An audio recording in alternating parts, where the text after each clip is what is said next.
Something different happened last fall. For the first time in a long time, I made a Pixel phone as one of my daily drivers, and it's a decision I don't regret after putting the Pixel 8 Pro through countless photo shootouts and comparisons against all the best phones around. Now that its successor is finally here, I have high expectations for the Pixel 9 Pro XL. That's because the Pixel 8 Pro stuck around for almost a year, even when newer Android phones like the OnePlus 12 and Galaxy S24 Ultra tried to tempt me away from it.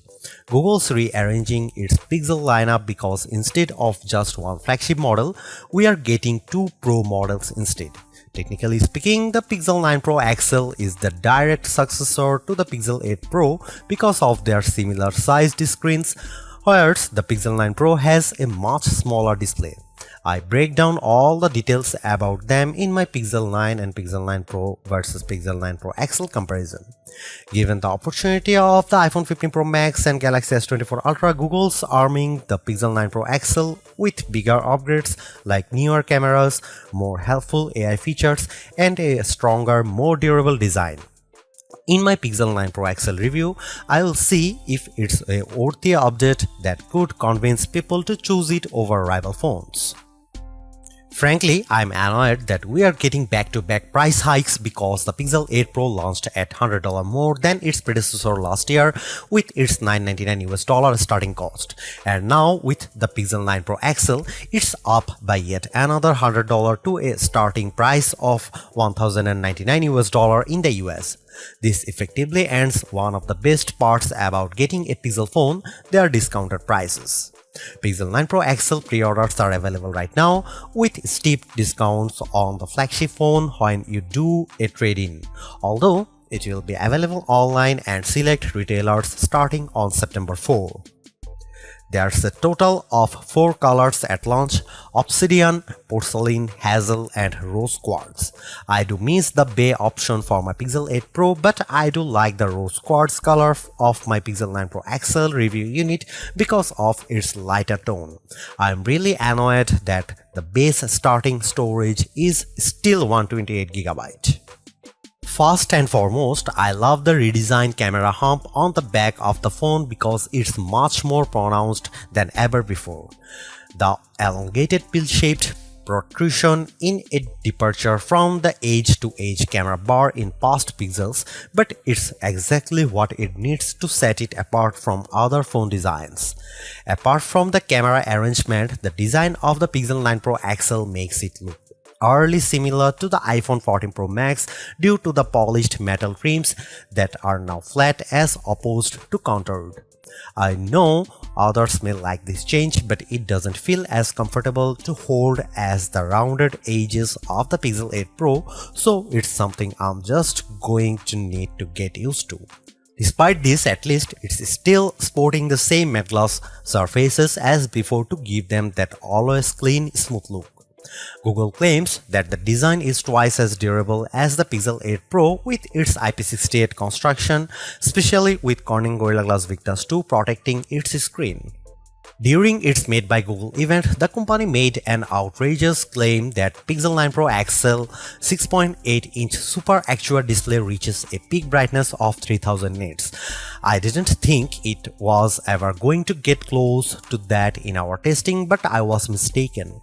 Hands down, the Pixel 9 Pro XL has the brightest screen we have ever tested, reaching a blinding peak of 2469 nits, a substantial improvement over the 1526 nits of the Pixel 8 Pro.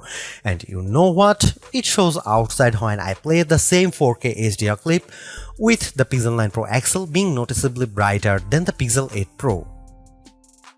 But it doesn't end there either, because this OLED panel looks marvelous with its rich color tones and wide viewing angles that barely show any distortion when I look at it from an angle.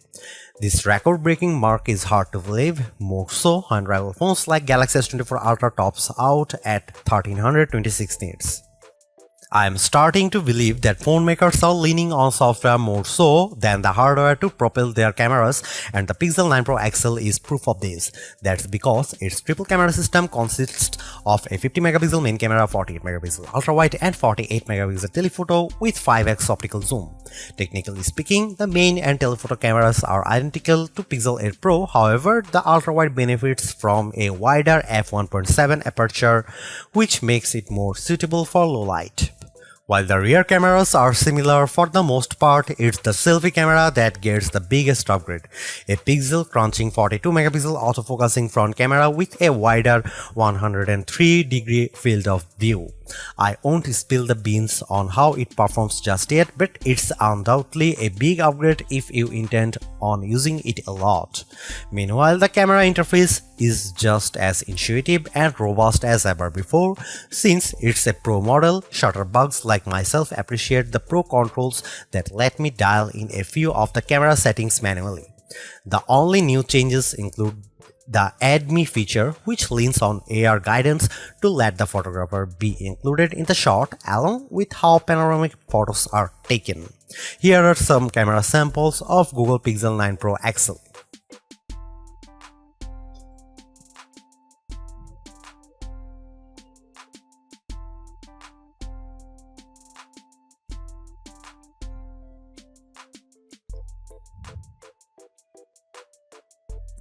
Another reason to choose the Pixel 9 Pro XL is because of its ability to shoot at up to 8K 30 FPS, whereas the previous Pixel 8 Pro caps out at 4K 60 FPS. On one hand, I like the extra utility of 8K recording because it gives me more playing zoom to edit videos by cropping them or adding digital pans or zooms in my video editing software, but you will need a high performance machine to handle them. While there are plenty of shooting modes and settings to adjust with video, like choosing between 24, 30 or 60 FPS, it still lacks full manual controls to get me the look I really want to go after. Here are some video samples of Pixel 9 Pro XL.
The biggest area of opportunity for the Pixel 9 Pro XL is without a doubt its processing performance, mainly because last year's Tensor G3 underperformed against rival chips like Apple's A17 Pro and Qualcomm's Snapdragon 8 Gen 3.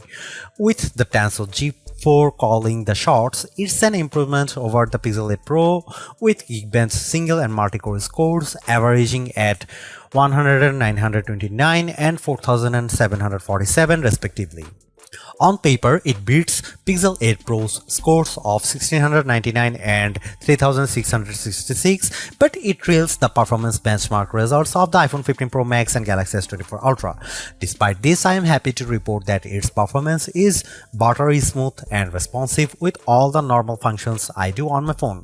I am also pleased by how it manages to keep more apps in memory with its upgraded 16 GB of RAM, which means less refreshing if I am multitasking. Over on the graphics performance side of things, it's a minimal gain running 3D benchmarks while Live Unlimited test to see how its GPU handles. Its 55.63 FPS score in well in line to what I expect out of a flagship device, but it's barely an improvement over the Pixel 8 Pro's 52 FPS score. And compared to the Galaxy S24 Ultra and iPhone 15 Pro Max, the Pixel 9 Pro XL doesn't come close to matching their insane frame rates. But don't let GPU performance tests be the single determining factor, because I loaded up Age of Origins and Modern Comfort without any hitch to either of their performances, even when there's a lot of action happening. Clearly, there are improvements with the Pixel 9 Pro XL. Apart from its brighter display and longer battery life, everything else about the Pixel 9 Pro XL feels like it's modest upgrade at best, which is made tougher due to its $100 price increase. While the new AI features are helpful, I was hoping for bigger improvements around its camera and processing performance. Given that the Pixel 9 Pro has the same exact camera arrangement as this, there isn't much justification on picking the Pixel 9 Pro XL for photography. And compared to its direct rivals, the Galaxy S24 Ultra and iPhone 15 Pro Max, they definitely cost more but have better performance overall.